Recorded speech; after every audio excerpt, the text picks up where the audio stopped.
Great. Okay, we are on now. Yes, please also use the chat function as often as possible if you want to post the comment. Also, if you have a very specific questions. For your info, we will have a very rather long question and answer round at the end. So you will have a lot of time to interact, but if there is a very important question, you can definitely raise your hand and we will try to address this during our inputs. If not possible, we have specific question and answer session and we will address these questions later. So yes, thanks again, really all of you, all 121 of you. Thanks for joining us and let's move to the agenda. So for the next a bit more than 1.5 hours, we will introduce you different concepts of river restoration. What we want to focus really what healthy river is, what we believe we need to do in order to ensure healthy environments, to ensure healthy rivers. And that's why we have with us 4 experts who are covering 4 different topics. I will introduce them later, and the main core of this webinar is really this panel session to discuss with these experts different aspects of river restorations.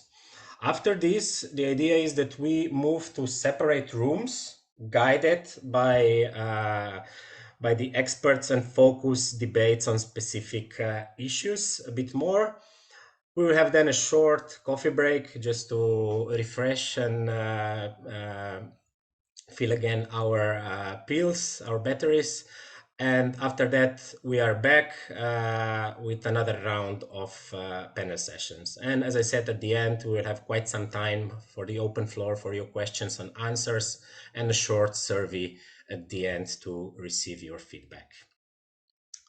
So I think it's time to start. And I will first, few words about the project. As I said, this webinar is organized in the frame of DANUBE4all projects, which stands for Restoration of the Danube River Basin for Ecosystems and People from Mountains to Coast.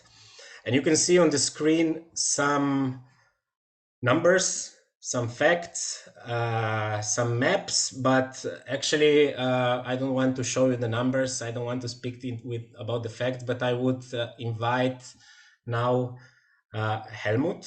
I hope we are here with us. Helmut, hi. I'm here. Hi, Helmut. So very shortly, in really 2-3 minutes, how would you explain what DANUBE4all stands for and what are their objectives, why it even started and where it is going? Yeah, thank you very much, and warmly welcome from my side, from Vienna, Austria. It's a sunny day today, and from my office I see the Danube in front of this building, which is nice to have. So the motivation maybe, and that I do it without slides, as we agreed beforehand, just to get more the impression of a webinar, more the impression of a discussion later on, rather than having one slide after the other. So the main thing, the main reason for having this project is that if you look into the last decades of development of the Danube River and its tributaries in the basin, but even outside of the basin, you might see that a lot of changes occurred. So, for example, in a project which was called Danube sediment, it turned out that we have a strong change of the sediment regime in the whole basin. For example, we have a reduction of 60% of sediments going into the ocean in the Romanian territory, from 40 to 60 million to 15 to 20 million tons per year, leading to a coastal erosion at the end of the day of up to 24 meters per year. And if you look at the whole basin of the Danube River, then the river itself has about, let's say, from 2,600 kilometers, only 260 kilometers, which are in equilibrium, which are not eroding, which are not having sedimentation. So at the end of the day, the river is a little bit out of order, and this you can name and do for all the rivers in the basin, if you wish. So we have too much sediment and not enough on the one side, and we have on top of this also climate change, which brings us a lot more fine sediments into the system on the long run. So more sedimentation and not more sand at the coast. So this is one example for the motivation. And the good news is that sediment alteration is now a significant water management issue in the river basin management plan. Another topic, of course, is too much water and not enough water. We have the floods observed in the recent time, but also drought conditions. Droughts become more important, it seems to be, in the whole Danube basin. So we don't even know what the impact is of glacier melting on all of this and temperature increase. Then we have the energy need with the hydropower development. Even with the war in Ukraine, it's getting more important, unfortunately, with this situation. So we have this topic, we have the transport, navigation, they have their bottlenecks, 24 bottlenecks in the border reach between Romania and Serbia, for example. And the biodiversity decline, that meaning that we have a biomass decline from 250 kilogram fish per hectare to 80 in the last 15 years in the upper Danube area. So it seems to be a mess. So we could say we don't do anything, or we do something which might not be successful because a lot of money is invested, but we don't see the full success yet, unfortunately. And this was also a reason for the European Union to get into this. And one reason is that we need to take on board the stakeholders, but also the people more in the development and the implementation of the measures. We have a strong need, and we have to take it into our hands to do something. And the motivation for the project then was, of course, to get at the end of the project, or a little bit before the end, hopefully, a so-called Danube River Basin Restoration Action Plan, a long expression, but the whole story can be short to say we want to identify measures which improve the situation and do it differently than it is done at the moment by combining two aims, at least two aims at the same time. In other words, we want to fight against a flood risk and at the same time to fight against drought risk. An example would be floodplain restoration. We come back to this in a later discussion. Or another example would be we want to get upstream and downstream migration done, but also sediment continuity, at least not have a negative impact on each of them. And we want to do that as a nature-based solution. So to find measures that help us, let's say, to get a sustainable development rather than a pure technical solution. So this includes continuity we discussed later. This includes also the other topics. And finally, I should say, in order to get a success, we need on the other side to prioritize the measures. We cannot do everything at the same time. So this is another issue with the ICPDR ones. And this should be done in the context of saying we want to calculate, hopefully we are able to do that, and we need some support of you all in this domain. We want to calculate the economics effect of the measures. That means measures we do for restoration are not intended to kick out the people of the basin. This is not realistic and not meaningful. At the same time, we want to have a coexistence between the people and nature and environment. So why not invest money from the governments into restoration a bit more? Because we need consulting companies, we need construction companies, we have other jobs, green jobs to offer in this domain by finding a way to improve the situation for the environment, but also for the people. I shouldn't talk too much as I know, so I should finish here by saying that we really need you in order to get to this very ambitious aim, which is then an online tool as well, able to see for all the people. And we need to, of course, include the population in various ways with citizen science, with other tools, as Sandra will later discuss, into the co-creation and co-design as well in a different approach.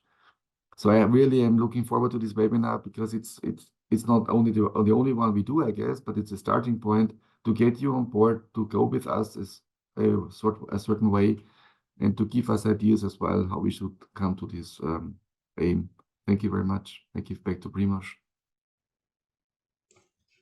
Thank you, Helmut, a lot for this introduction, and yeah, we will be actually speaking very shortly again. But yes, let's move to the heart of our projects. And as I announced earlier, we will have now the session will continue with our 4 panelists. So we have with us Helmut from BOKU University in Vienna. We have with us Sandra from Pulsaqua and from the Netherlands, Marija from University of Belgrade, Serbia, and Marcell from Hungarian, from Budapest University in Hungary. And I will just shortly introduce you the speakers, and they will be really in the next 20-25 minutes discussing different aspects of river restoration. So Marcell is a scientific associate at Budapest University from Hungary, and within DANUBE4all, Marcell works as part of the team of scientists and researchers focused on water flow dynamics, sediment transport, water quality, and biota. And this knowledge base will underpin decision-making towards the planning of river restoration activities within the project. So Marcell is here with us. Then next panelist is Marija, who is Research Associate Professor from University of Belgrade.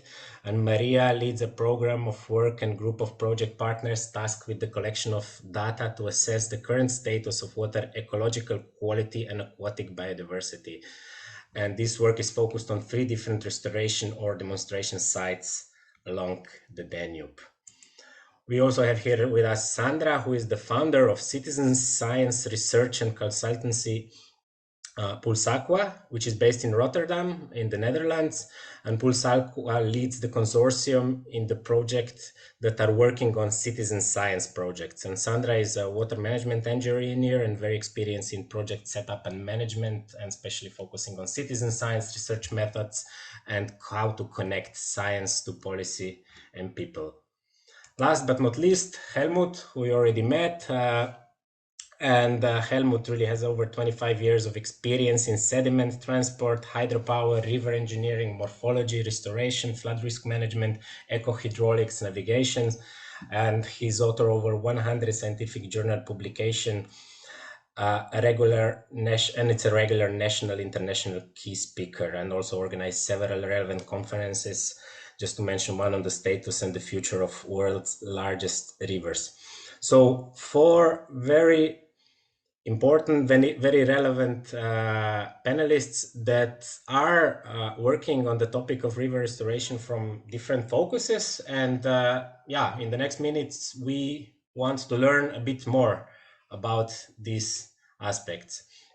So I will start with Marcell. Hi, Marcell. How are you? Are you here?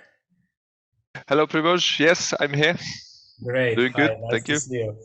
Thanks, first of all, for joining and for your contribution. And yes, you are expert on river connectivity. So I would really like to ask you at the beginning, can you explain us briefly some basic concepts on river connectivity? So basically what this is and why we need to consider river connectivity issues in sustainable river management to ensure healthy rivers. Yes, with pleasure. And greetings to everybody. My first question would be that, is it you or me sharing the slides? We will be sharing the slides. Alison, actually, but yes, but you just, you don't need to worry about sharing. Thanks. Okay, perfect. Because just for illustration purposes, otherwise I'm speaking without it as well. That's okay, perfect, thank you. So, yeah, indeed, river continuity, it is essential to understand and familiarize, first of all, ourselves with the concept what makes a river healthy. And in our case, along the Danube River Basin and with its rivers and watercourses. One of the key elements to this concept, what makes a river healthy, is basically the river continuity.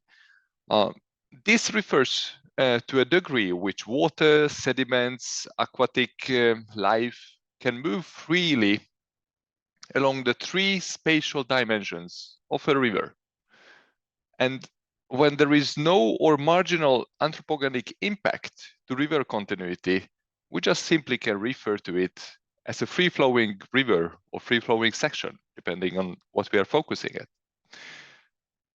at. Next slide, please. Thank you. Rivers that had been naturally roaming Earth for ages, they are also forming landscapes.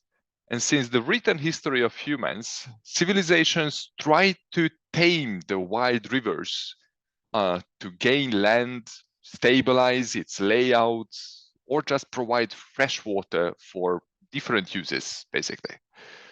Illustration on the left side just shows the natural layout of a river, fully connected with its floodplain, providing essential ecological services for nature and society as well.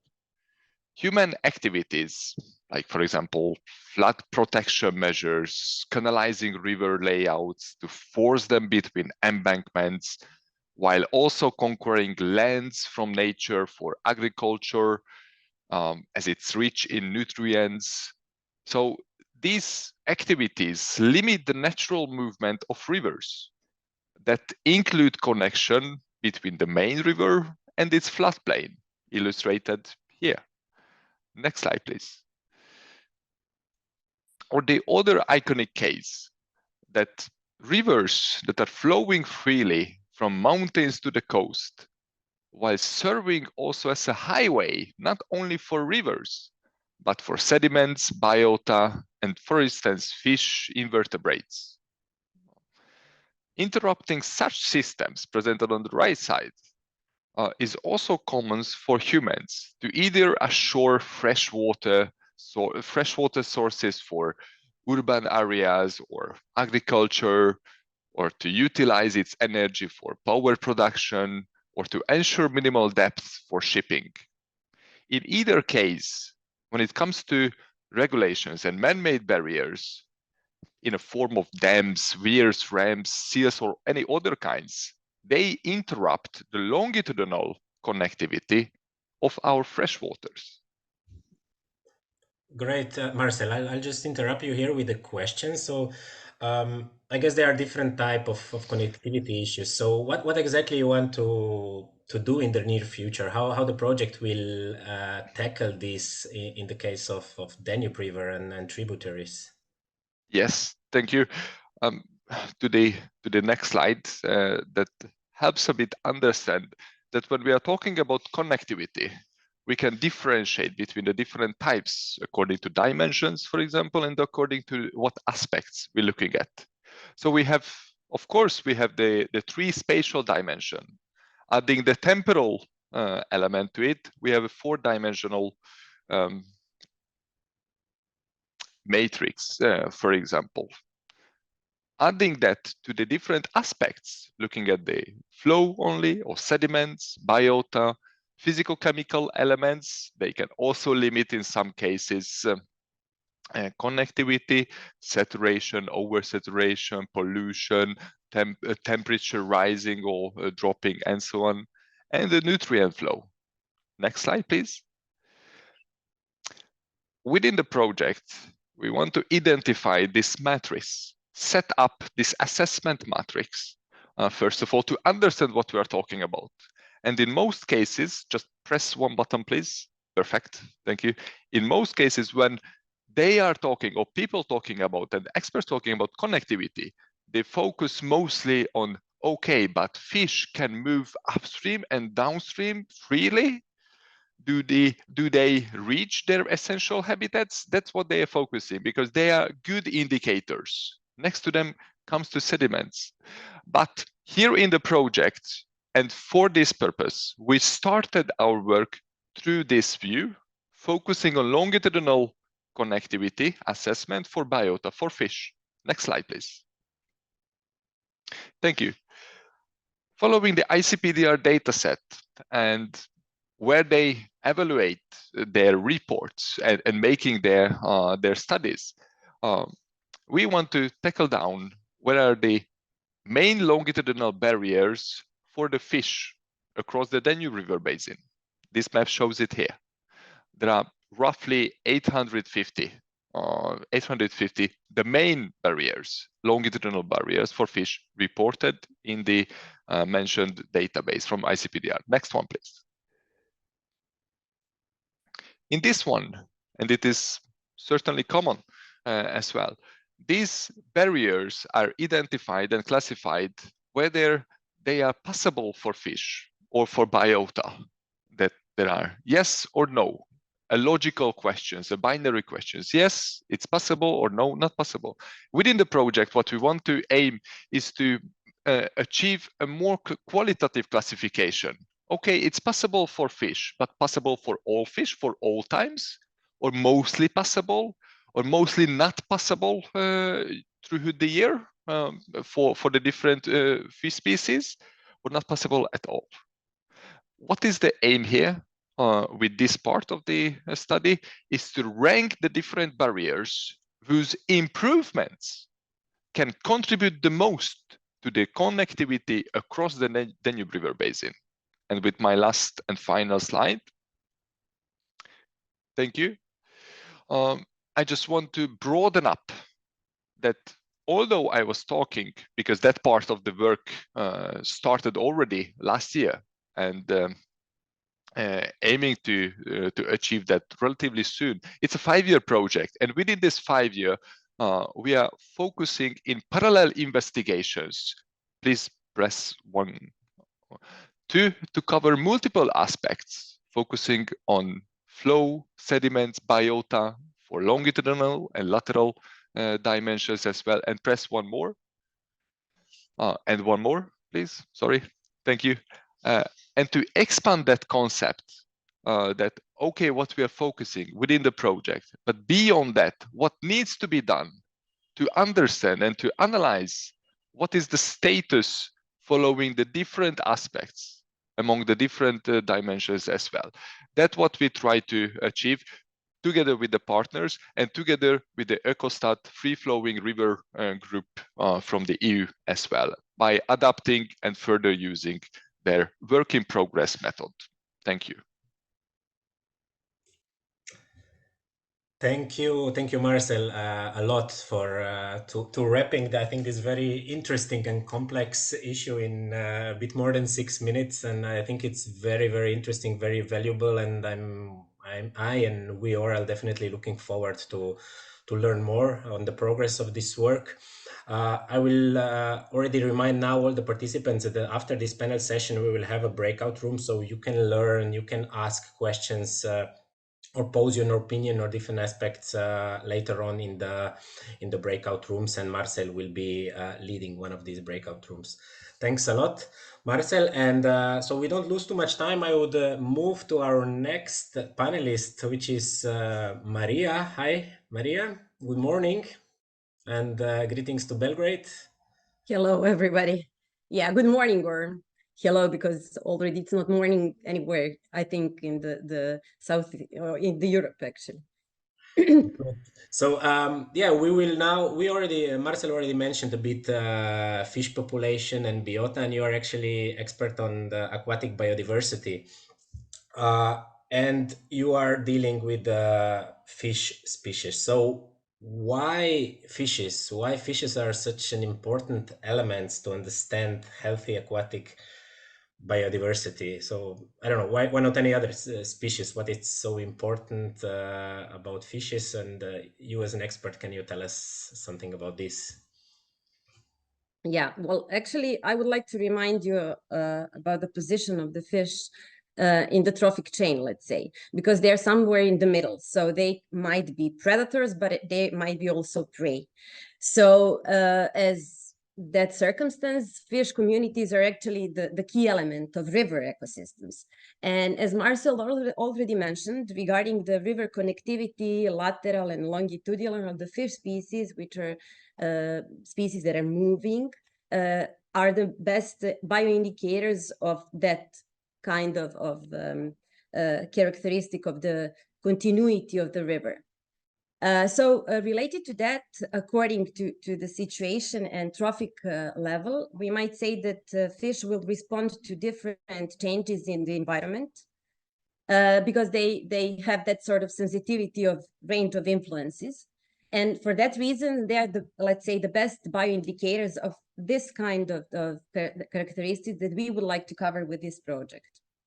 So after all, the species diversity, fish community, and the species diversity and age composition are also reflects the structural habitat components and conditions in space and time, so the quality of the habitats will be reflected through the composition of the fish community.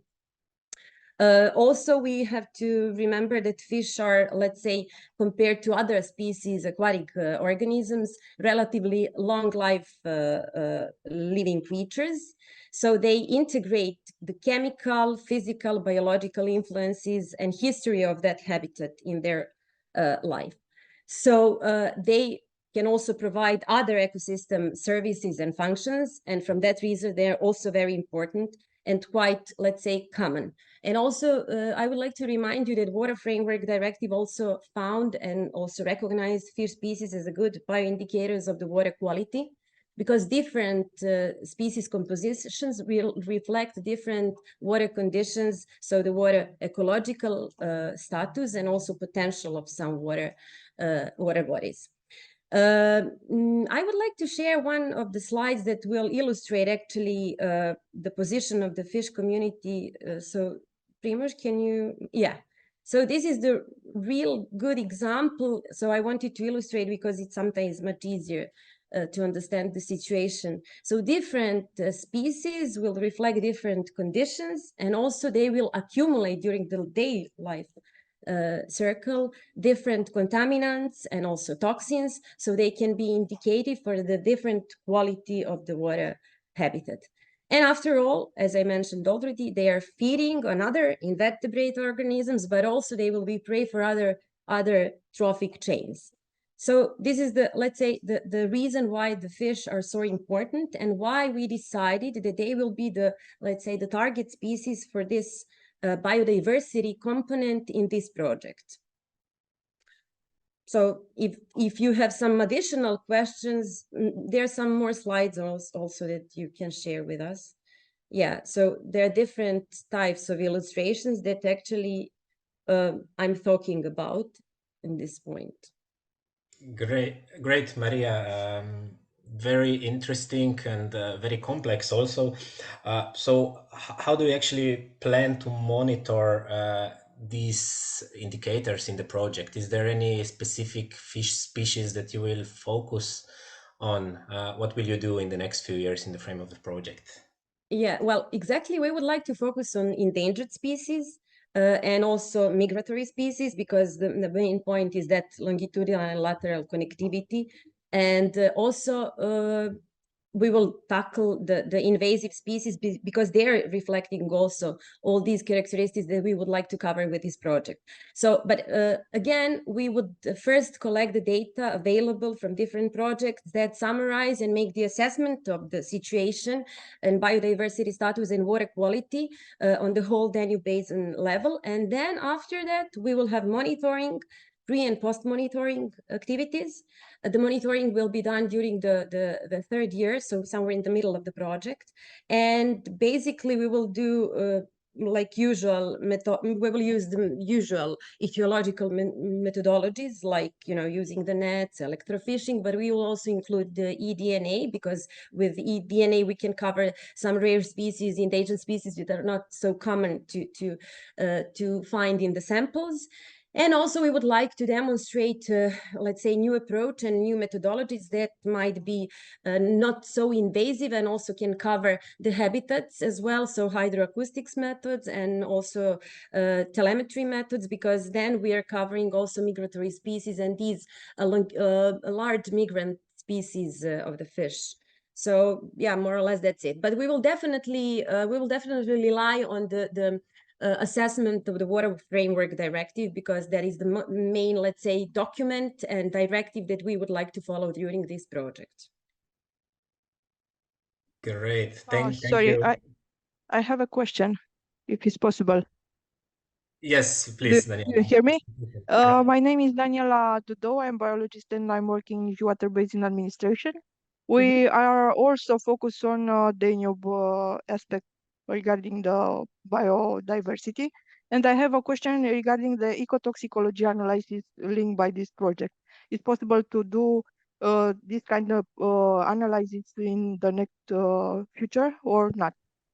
Well, I would like to remind you, we didn't mention that at this time. So this is the call is innovation action. So the research is not, let's say, priority in this project. So we would like actually to rely on already, done projects and knowledge and experience that our partners already had. But we don't have let's say, the money allowed for us to work another research and, to actually profound what is already collected. There will be monitoring activities, but we have to rely on Water Framework Directive and assessment according to that. So it will be something which is already common. I think that most of our partners, at least I can say for our institution, we are working on ecotoxicology as well. But this project cannot cover that particularly, because we have to concentrate on restoration action and actually hydromorphological alterations that actually influence the biota and, the whole river basin and sedimentation and everything, what is more related to hydromorphological alterations than, like water quality in that sense. I hope that I answered, but still there are plenty of projects related to ecotoxicology, and we are collecting data as well. And yeah, definitely it can be something additionally, like improvement of the project, but not priority, because we have to be focused on our tasks. Great, thank you, Marija. I think you answered. Anyhow, I would remind and announce again that after this quick panelist round, we will have a breakout rooms dedicated really to go in depth of the specific topic. So if you are, for example, interested in aquatic biodiversity, then you will join with Marija, and for 20 minutes you can pose questions, discuss, and state your opinions afterwards. Nevertheless, if you have some questions during the break, please just put them in the chat, and of course we will try to answer them as soon as possible. Thank you a lot, Marija, for this interesting aspect. And now we are a bit moving to other direction. Helmut, hi again. And yes, so from connectivity and biota, we go a bit to the economical aspects of this project. So how can actually economic benefits and environmental protection, which we heard before, it's very important. So how can these two concepts function, work, or even complement each other? What is your opinion on this? And can you say us a bit more? Thank you. Yeah, thank you very much, Primož. In principle, the idea was and is that we try to find river restoration measures which aim at the same time different goals. They are written here like environmental needs, economic necessities, and we wrote also here intergenerational equity, which I will explain in a minute. Basically, what we want to go for is nature-based solutions, which on the one hand would save money in a way, because if the river does the job, let's say, in other words, we do initiation measures, not digging out everything in the complete phase, but let the river do the work in a way as well. So we need to understand the processes first in order to decide which is the right width or the measure type we want to select afterwards. And it is more sustainable, because if you do something and the river doesn't accept it, it will be destroyed anyway, the restoration work, I mean, in the first flood. So this is the side on the cost. But if you look at the side on the benefits, which is a great focus as well, is that we want to highlight and we want to work this out together with a company from Romania, an economics company, what the investment done in the restoration will lead to an economic benefit. What is the amount of this? So the relation, for example, the hypothesis in the project is that if you invest €1 in a river restoration, it may lead to 20 or even more euros as an economic benefit, because you have people that work for this.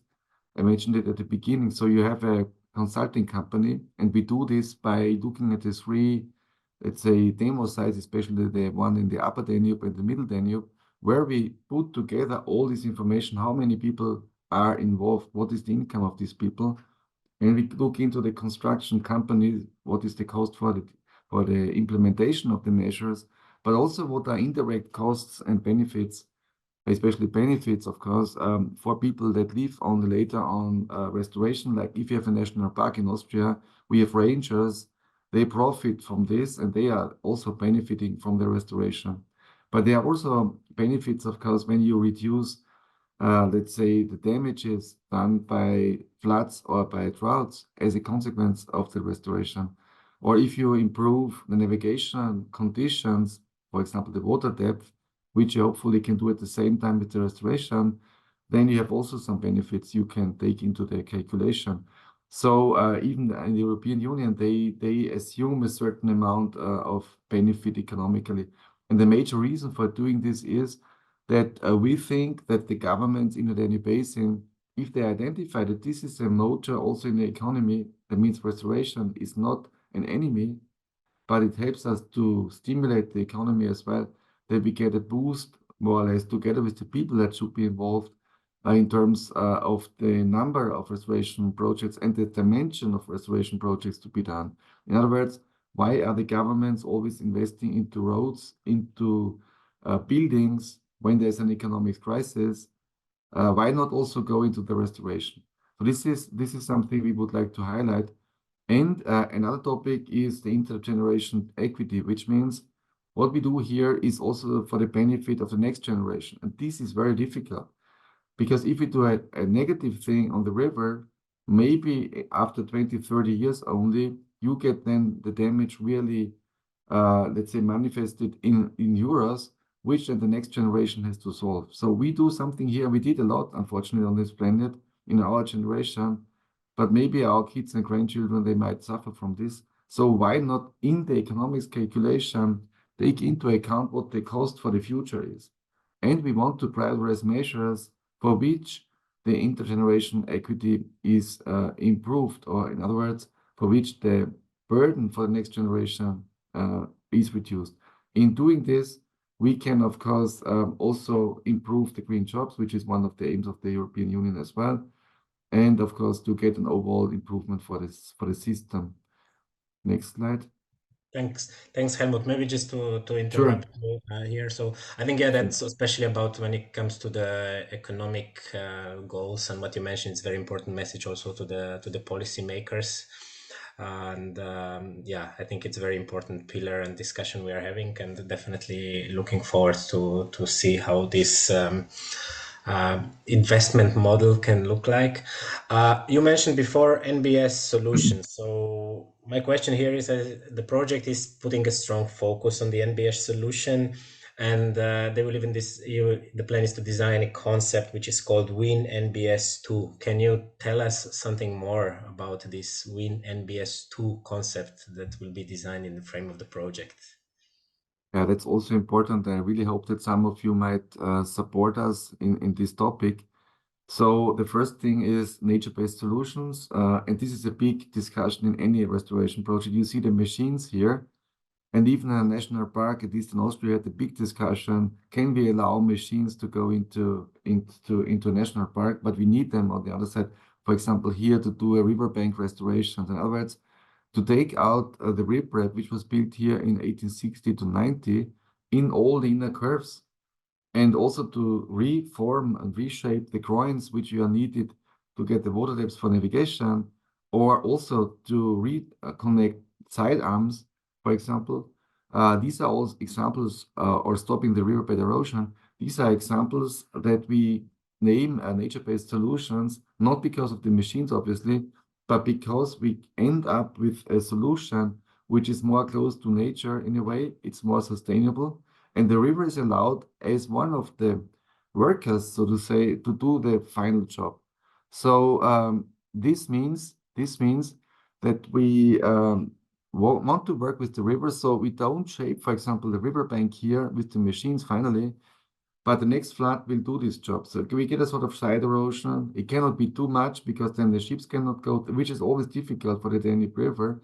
But let's say we observe 20, 30 meters of side erosion, which allowed to create then from itself habitats for the kingfisher, to give one example, for different fish species as well, of course. Or we design new groin types which are not connected to the riverbanks, where you have a small river flowing around the riverbank. At the same time, the groins support navigation. So Win 2 would mean we have certain areas in the cross section then, as a second part, where the environment is benefiting. So we get more fish, juvenile fish, we get more birds, and so on. So at the riverbank, we have this improvement. In the floodplain, we have this improvement. And at the same time, in the navigation route, we have the water depth. This would be an example. Or a second one would be floodplains, as mentioned here.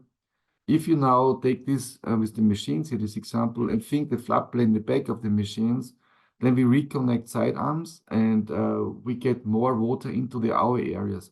And we could calculate this, that we get an impact on the reduction of the flood risk because the flow velocity in the floodplain is lower.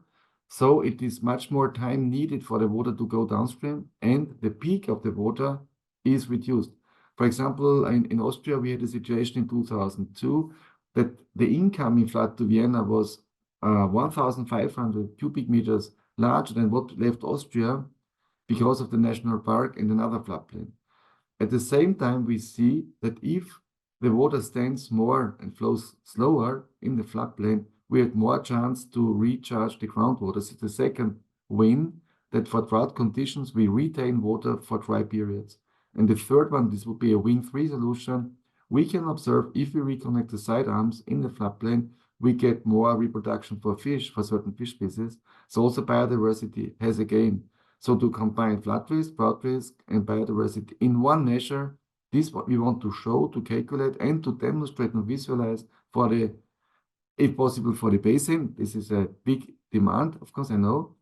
So this means we want to illustrate that we combine things. We combine the usage and the protection and different types of usages as well. And last point, in order to reach this nature-based solution, we need a larger scale, we think. So the small-scale measures might be good and they add up to a positive result. But at the end, we need a certain minimum length of a measure, a minimum width of a measure, in order to allow the Danube to really do the job in a nature-based solution context. We don't know exactly, is it 1 kilometer or what is this length and width? This is something we want to work out. Not saying that shorter measures are not important, but we need cornerstone measures that really stop the erosion, for example, and so on. So maybe it's a little bit confusing and we can discuss it more in the breakout session, but this is the major idea. We didn't do this finally. Of course, we are in the more at the beginning still of the project, but we need your input. Have your ideas, for example, how we can combine different aims in one measure type? What would be the measure type and how large should the measure be in order, and how could the river support us in a nature-based solution context? Thank you very much. Thank you, Helmut, very much. Very interesting, and yes, also here looking forward for the outcomes of this work. We are now moving from Vienna to Rotterdam, and we have Sandra here with us. Hi, Sandra. And Sandra is responsible in this project for the fourth, I would say, fourth pillar of its work. So we heard something about geomorphology, about biodiversity, about economical aspects, and now we are moving towards communities, towards citizens. And some inputs, they were quite technical, let's say. So my first question is, why is important to include citizens, youth, habitants of the basin, people who live by the river, in the topic of river restoration? What is your opinion on this as an expert, and what can citizens contribute to the river restoration? Thank you, Primas, and thanks for the good introduction as well. Yeah, the project is called DANUBE4all, and that's not for nothing. I mean, a river that is for all, supported by all, is exactly what we hope to achieve. Such a river needs to be healthy for all plants, biota, as was already, for example, explained by Marija. But it also needs to be healthy for the inhabitants and communities living in the Danube Basin. I mean, they are using the river water as their source for many activities like drinking water, shipping, water sports, fishing, energy, and much more. But we also need to do this together for a healthy Danube. We cannot do it without them. Inhabitants and communities know much better what really happens in the basin. They have a direct influence with their actions on the river, but they're also the main dependers on this river. They depend on not to flood, as Helmut just explained, or also they are able to use it for the water for irrigating their fields. I mean, they really depend on this river system to be healthy. So we aim to connect the inhabitants again with the rivers in the river basin, not just the main Danube, but all the tributaries, because that's where many people live, and to go towards a healthy Danube River together. We aim to achieve that by building a strong basin. So like, as you can see in this sort of pyramid, we want to build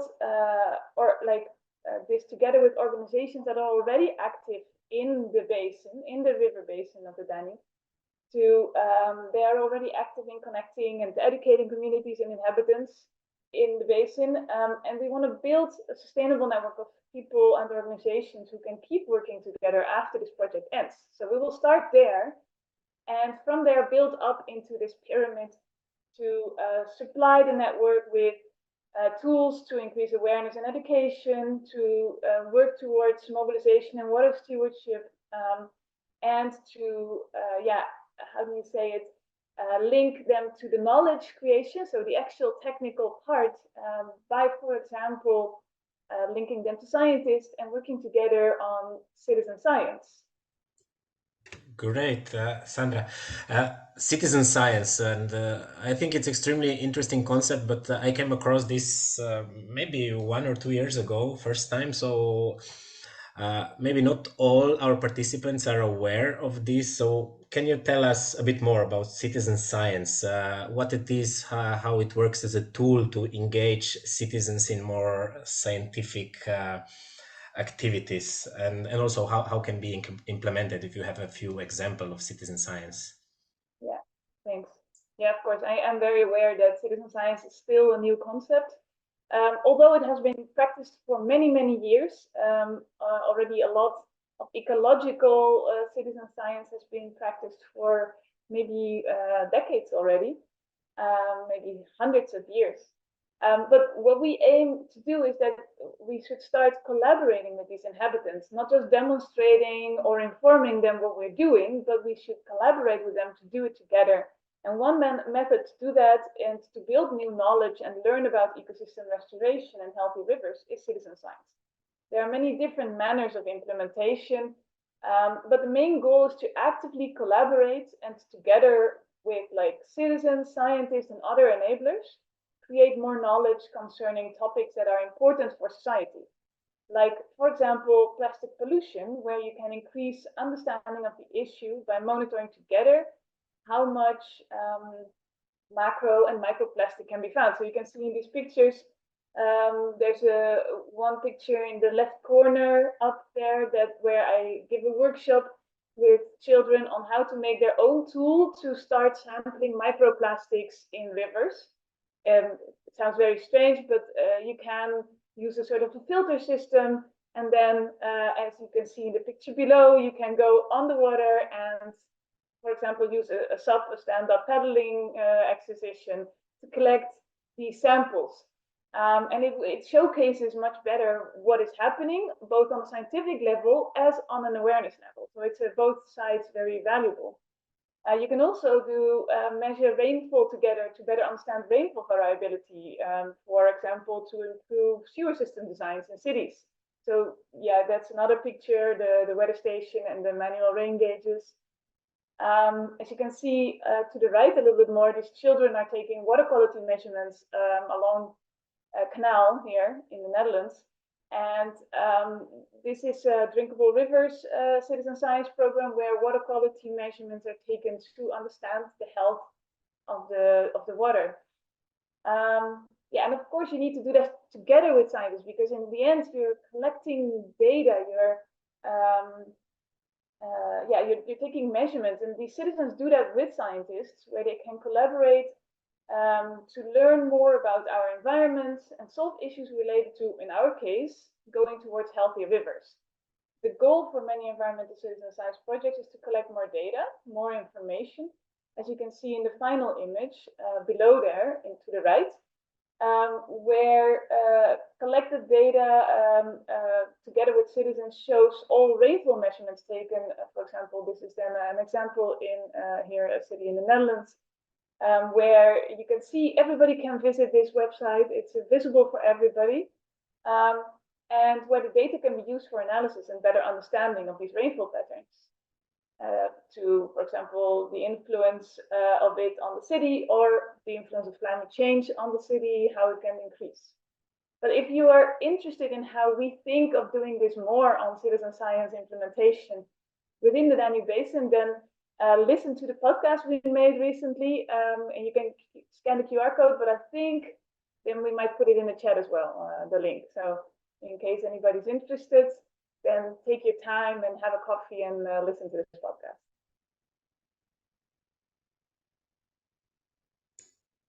Thank you, Sandra. And yeah, I think we heard very interesting things in the last half an hour. Thank you for all 4 panelists. As announced in the agenda, we will now move to the breakout rooms. Just give me a second. Great. And I'm sure, and I hope you have questions and you want to learn more. We also want really to hear from you what your opinion is on this topic. So that's why we created 4 breakout rooms. We will kindly ask you to join based on your work, on your experiences, or on your preferences, or simply on your curiosity, to join room 1 if you want to discuss more about river connectivity. So what was Marcell talking initially. Room 2 if you want to learn more about aquatic biodiversity and fish species. Marija will be your host there. Room 3 if you want to join Helmut and discuss economical aspects of river restoration, nature-based solution. And if you want to further discuss citizen science, the role of communities in river restoration, you can join room 4. We are a bit behind the time, so we will limit our time to 17 minutes. After 17 minutes, you will be kicked back in the primary room. But now I will just launch this, and please, I hope you can see, and just choose the room and you will be automatically redirected to one of the room, and there we can continue the discussion on the specific topics that I mentioned. So to summarize, room 1, river connectivity with Marcell. Room 2, aquatic biodiversity with Marija. Room 3, economical aspects and nature-based solution with Helmut. And room 4, citizen science and role of communities with Sandra. And of course, also our panelists, please join the correct room. So Marcell room 1, Marija room 2, Helmut room 3, and Sandra room 4.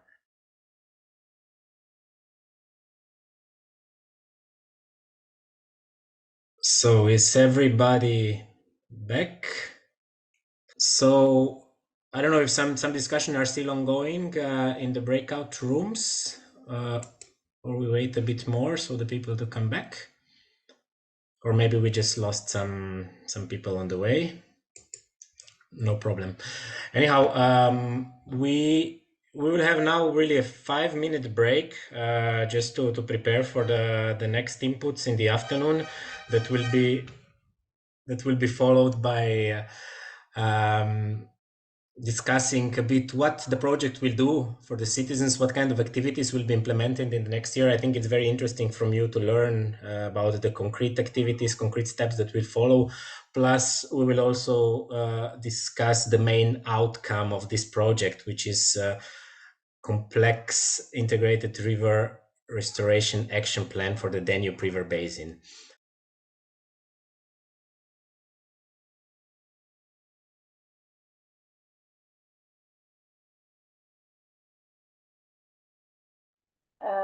Many different sectors. Also, I think intersectoral cooperation is something we need for these economic benefits that Helmut was mentioning. So many of these different sectors, but also different layers in society to cooperate better towards this healthy system.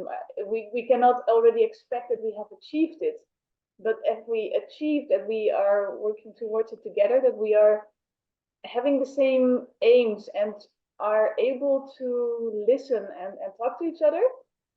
And that is in many different ways the first step towards achieving these type of goals together. So that's why that's what would be my vision. And small steps can be made already in those 10 years, but that would be the biggest step, because then you can really achieve it together. Yeah, I hope that helps a bit. Definitely, Sandra, thanks. Marcell, some words from your side. Thank you very much, and for the interesting conversation and infos what we had from today. Also the engagement from the participants. When I heard your question, two things came to my mind. One thing is to understand the general status and what needs to be done. So a more general overview that where we are now and what should we do for improving the general status when it comes to connectivity, when it comes to fish populations, when it comes to or species populations, citizen involvement, and so on and so on. And that was one. The other is to see in 10 years' time, there is enough to already not only make studies available, action plans to be in place, but also to implement some of the measures, some of the actions to be implemented. So what I would like to expect, or what I expect in 10 years, to actually see the implementation of some of the recommendations from the projects, from ICPDF, from EU, and so on and so on, across the Danube. There are really nice examples already available from Austria and from other countries as well, from the Danube. There are 3 demonstration sites through the projects to be focused on. But beyond that, make it exponential, make it 20, make it 100, make it 200. Should not be that large, could be a mix of small and large and mid-scale projects and actions. But I hope to see them. Thank you. Thank you a lot, Marcell. Marija, what are your impressions, final thoughts for today? Honestly, I might say that I'm a hoping person. So I hope that we will, with this project, actually be able to save what remained, let's say, in that natural conditions. So in some countries, we will have the actually alibi to protect what is under pressure. And in other countries, we will have argument to restore and return to wilder version and better healthy environment and healthy rivers. So more or less that, with all these restoration action plans and good examples that I'm really hoping that we will give good examples of restoration activities that might be done in other countries and also on the whole Danube River basin. So that's it. Thank you a lot, Marija. And yeah, Helmut, we started with you today's webinar, so you can also make some concluding words and your vision basically for the Danube. Yeah, it's very important, Primož, and thanks for your engaged moderation and for the participation already of all of you. I mean, in terms of 10 years forward looking, I really hope that DANUBE4all can also contribute to the improvement of restoration projects, to boost a bit the number of restoration projects, the dimension of restoration projects, to get really people engaged more than today. So we have more people that burn for restoration, but always in the sense of win 2, win 3, or different aims at the same time, not to exclude the people on the one side or not to exclude the environment on the other side. So we have to get this coexistence and co-design done. More concretely, the river basin, Danube River Basin Restoration Action Plan will be ready, has to be ready, obviously. And in 10 years from now, it should be already, as Marcell said, implemented in the way Marija mentioned, also to have maybe protection and restoration combined. So we might have to protect things, but also to restore things. And we should have good examples of the implementation already in place so that we have maybe more money available for restoration. Maybe the restoration law helps as well, which is heavily discussed this time. We can do it, as Sandra mentioned, by involving the people and getting different ways to do this improvement. That's one of the ways to get forward. So all in all, in 10 years, I'm optimistic as well that we have made some step forward. I think it should be a bigger step, a very big step, to get things on the ground implemented and to work for the people and nature at the same time and for the Danube. So that's my maybe rather pathetic, but still hoping and optimistic that we can reach this goal. Thank you. Thank you all panelists. Thank you all participants. I think we're all very happy to see so many of you. It also proves that the topic is very relevant. And yeah, as was said so many times today, your input is very, very important to us. So I really hope we will keep connected to different activities, to different actions, different events we plan to organize in the forthcoming years. As I promised, we have a survey at the end, and please, there are just 3 very quick questions, and we want to learn a bit more which topic is of your interest, but especially how did you feel during this webinar? Did you learn something new, and did you find it useful? So I cannot see the questionnaire due to technical reasons since the beginning. I don't know, but I hope it's being shared. So if somebody can just note that that I know you can see it and you can reply.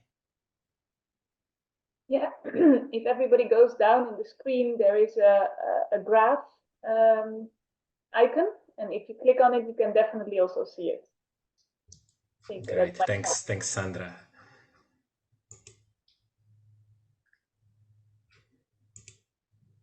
So please just take 30 seconds of your time, provide us your feedback, and we will definitely use it also to improve our engagement in the future. Okay, I think, yeah, it's 11 o'clock. We are perfectly on time. This rarely happens, but yeah, we managed to come to an end in our time frame. This is just the start.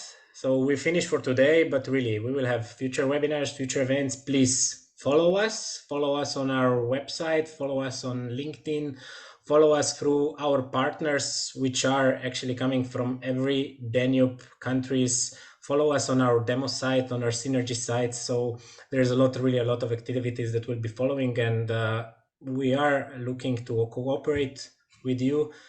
And in 5 years' time, in 4 years' time, when this project will come to an end, I'm really, really enthusiastic and also emotional to see what we can achieve and how we can improve river management in the Danube Basin in this very, very rich consortium with a lot of experts, but also with the support of the citizens, with the support with other experts, with your support, basically. Thank you again. I hope you enjoyed this last 2 hours. I hope you learned new things, and we see us soon. We will write to each other soon, and have a lovely day all across Europe. Bye-bye. Have a good day. Have a good Bye-bye. day. Thank you as well. Bye-bye. Bye-bye. Thank you. Bye. Bye-bye. Bye-bye. Take care. Bye. Bye-bye.